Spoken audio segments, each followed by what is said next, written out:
Hey, what it do, baby? Welcome to Vegeta Saint Army. Thank you for liking, watching, and subscribing. And today I'm gonna go over a budget build for the Super Saiyan Blue Spirit Boost Elite Vegeta. And he is for sure the Spirit Boost Elite. I think, in my opinion, he's the best card that utilizes Spirit Boost as an ability. So, and don't think that just because this is a budget video it's only for new players or for people who don't have money, right? It's also for smart people, and I think that we need content for every entry level, and it's great to look at the top decks that are topping, right? Because that can guide us into the right way to approach the meta at certain times, and therefore lead us into kind of guide us into making our own decks, right? But it's also important to have some sort of entry level into a color. And this isn't just for new players. This is like, let's say that I only play blue. So I'm only buying blue staples. Every time a set comes out, I only like blue cards. And I want to migrate to yellow for some reason, right? You don't have to buy the yellow staples. For example, when Majin Vegeta came out, I thought, let me buy Dormant, let me buy Ribrians, let me buy Charismatic Frieza. That deck did not need those cards. So like it's good to one, test the deck, and two, have a budget option available just so you can get your feet wet with a certain deck. Um, and also obviously for new players or players who don't want to spend a lot of money. And I think that Dragon Ball Super card game has like a great card, but there's always like a like a diet version of that card, like a light version, right? Where it works almost as well, enough for you to be able to carry it. I'm not gonna lie to you guys; these decks aren't gonna be. I'm gonna do a couple of these, but they're not gonna be as good as the top tier decks, right? But it is gonna be very close. I think King Vegeta might have the best budget build if you're looking at a budget avenue, and I think he's really good too. The Vegeta Super Saiyan Blue Spirit Boost Elite, and I've said it before, he is 100% the Spirit Boost Elite. As an ability, Spirit Boost, nobody does it better than this leader, I think. And we're gonna, when we build a deck, or when I build a deck, I look at the strengths that he has and the weaknesses, so I can see if I can patch up some of the weaknesses or lean into the strengths, right? So the first thing about this leader is that, like, King Vegeta simply does the aggression better and the control aspect better, right? So we can patch those holes. We can make him a little bit aggressive in the beginning. We can make it a little bit more control later on to kind of patch up those weaknesses. But we have to accept that those aren't things that will do better than King Vegeta, for example. But we can lean on the strength, right? And succeed after that. Now, if maybe some of the free cards that King Vegeta is exploiting right now get eventually banned or whatever, I can see this leader doing really good. Looking at the strengths of this leader, right? First of all, he protects 2-drop red unisons, right? His Spirit Boost ability, uh, he negates an attack. He gives a unison 10,000 combo for the turn.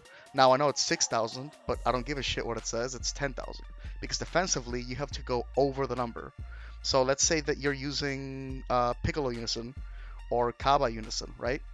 You negate, you give it 6,000, it's still going to take your opponent 2 cards out of their hands to combo over that. So in my opinion, it's 10,000. That's how numbers work. I'm sorry, like, it's math.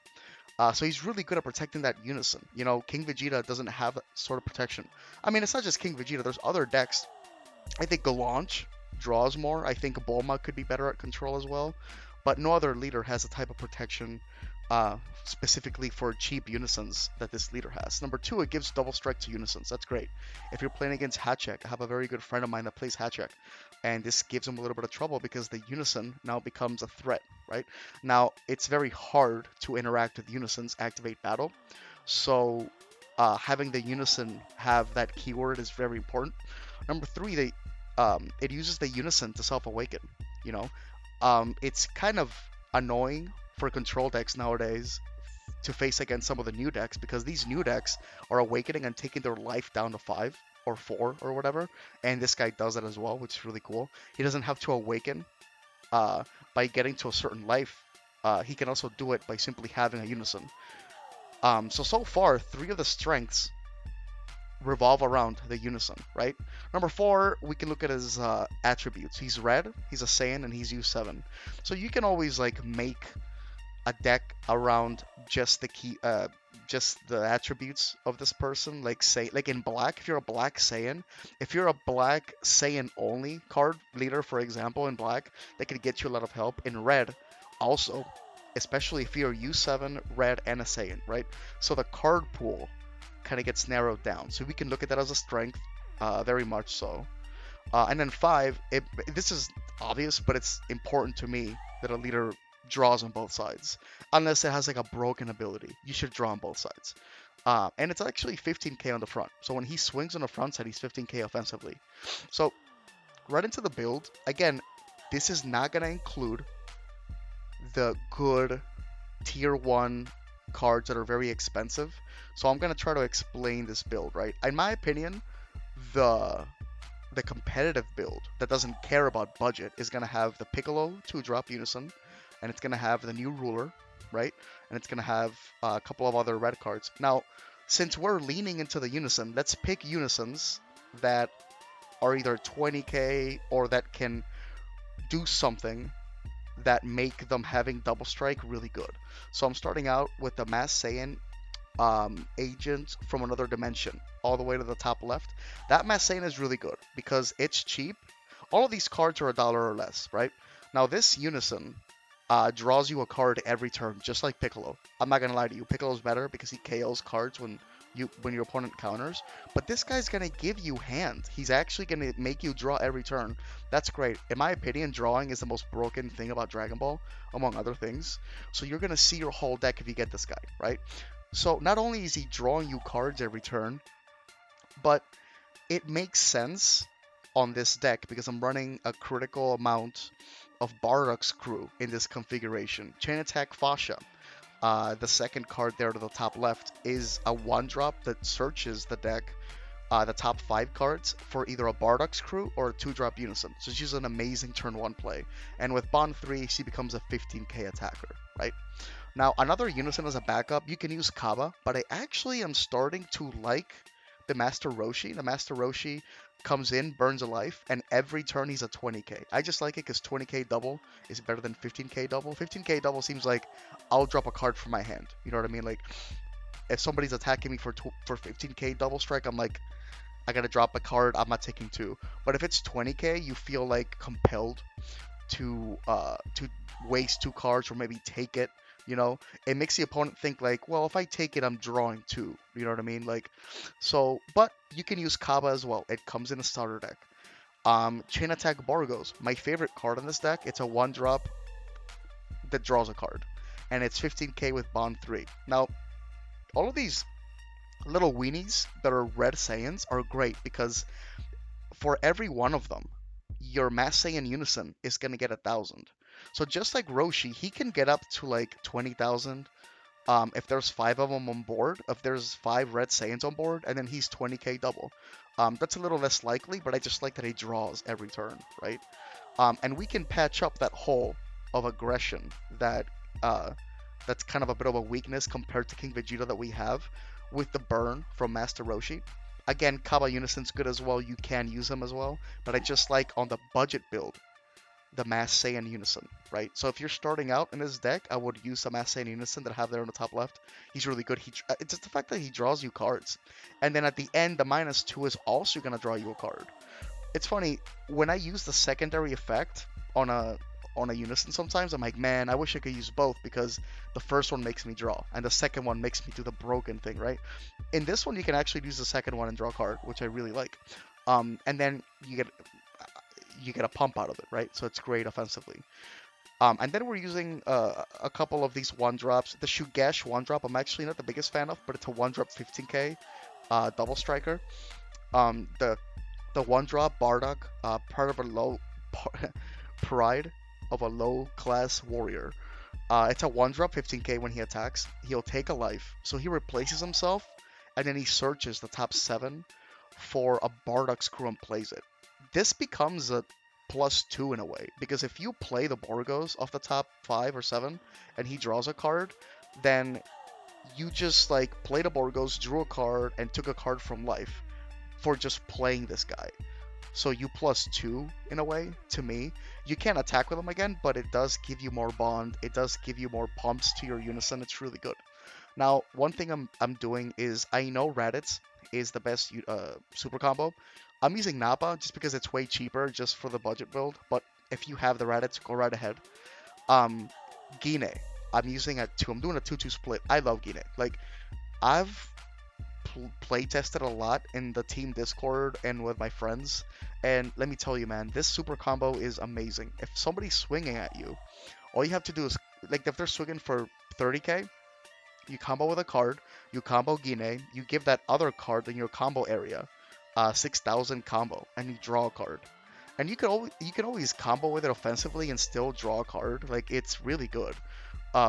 It's a 15k combo defensively that draws you a card. You know what I mean? Like, I think, excuse me, I think Gine is really good. I think Gine has saved me on games. You guys should really try out these super combos that gives you an extra 5k defensively, because I usually use my super combos defensively when somebody shotguns me at life, and or I'll save them offensively. You know what I mean? I seldom use them in the middle of the game unless I'm really like I'm really desperate. So just check those out, try those out. If not, run four Nappas. Again, just because Nappa, just because he's cheaper. Uh, Testing the opposition as the negate is incredible. It makes your super combos live if you're at 5 life when you awaken, and it plays a blocker. I mean, I would have him at 4, especially in a budget build, and even on competitive builds. Testing the opposition is an insane negate, and it does a great job of protecting unisons in a deck that doesn't even protect them as well as this one does. So imagine how good it would be here. Furthering Destruction Champa is the best closer in the game. It'll get people from 5 life to 3, get them on the danger zone, or just from 2 to 0, you know. Man on a Mission is okay. It's a good overround. Fighting Against Fate is the one that you would use on the competitive build, but if you're just testing the deck in the beginning, you're in a mid level or low entry level, or you're in a high level of competitive kind of level in this game, and you just want to try the deck out, and you want to just put in a cheap overwhelm, this one does the job. I mean, it's 20k, double strike crit. You can back it up with a super combo or something, and it'll do damage, right? Uh, Yamcha Merciless Barrage at 4 because you're just it gives you a lot of defense. It's a free 15k. It negs 2 battle cards by 15k as a counter play, and it does it on the counter play window, not on the auto that it enters. So it's really good. Also, it negging cards a lot is kind of good in this deck because it'll bring out Son Goku One Hit Wonder, which I have done there at 2. Just because I want to increase the number of Saiyan to have on board for the Unison. Um, Now, Heroine's Lineage is a. Now, I know that this is like a budget um, video, but now if you're somebody that likes to keep it cheap, and you don't want to buy like Baby Hatch, you don't want to buy all these crazy secret rares, buy Heroine's Lineage. Heroine's Lineage is, if you have to have one secret rare in the whole game, I would have that one. You can put that on every deck you own. Like, you can literally put this in, I don't know, um, Janemba, the mill Janemba. Like, like that's one of those decks that can't use cards that are, I think it's 5 or more, you know. So he could use this. So like this goes on any deck. Like there's decks that say like you can only use Saiyans, you can only use this, you can only use that. But this is a 1-drop extra card, so it fits on kind of like every deck. I can't think of a deck that can't use her or them. Um, and it's also such a powerful secret rare, and it's the cheapest one in the game. It's $40. I love that the best secret rare in the game is the cheapest one. I love that about Dragon Ball. I think that budget builds are very accessible to new players and to middle players. And I don't know, some people for some reason want this thing to be expensive. I guess this is their primary source of income and they want to sell it. I don't know why you would do that. I'd love to have new players come into the game. Wouldn't you want that? Wouldn't you want new players having good cards, right? That's why I love the reprints that this game does. I think this game handles that really well. Same as this secret rare is a perfect example. So we can't run in this deck Piccolo New Ruler because simply because it's expensive. This is a budget build, but I am running Frieza Fairweather Fiend. It's actually like a pretty cool card. Um, Against blue, make sure the markers are down, and it will be because if you're using Kaba Unison or you're just swinging with your regular Unisons for double strike, you'll get their markers down. Because that's the one flaw about this Frieza card is that it doesn't have deflect. But once it's down, it's a 2-drop double striker that every time they use a counter or once a turn, you neg one of their battle cards 30,000, ignoring barrier. It's crazy. It'll trap people, especially sometimes yellow players that wanna um protect their Bojack, right? Surprise attack Vegeta.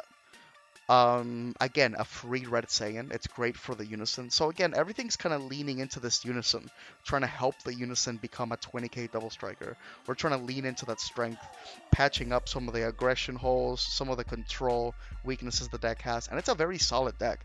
The problem is like you're just in the back of my mind, I'm always comparing it to King Vegeta because it's in the same color, it's in the same lane, so we can try to pick a lane where he's better, and let's try to lean on that.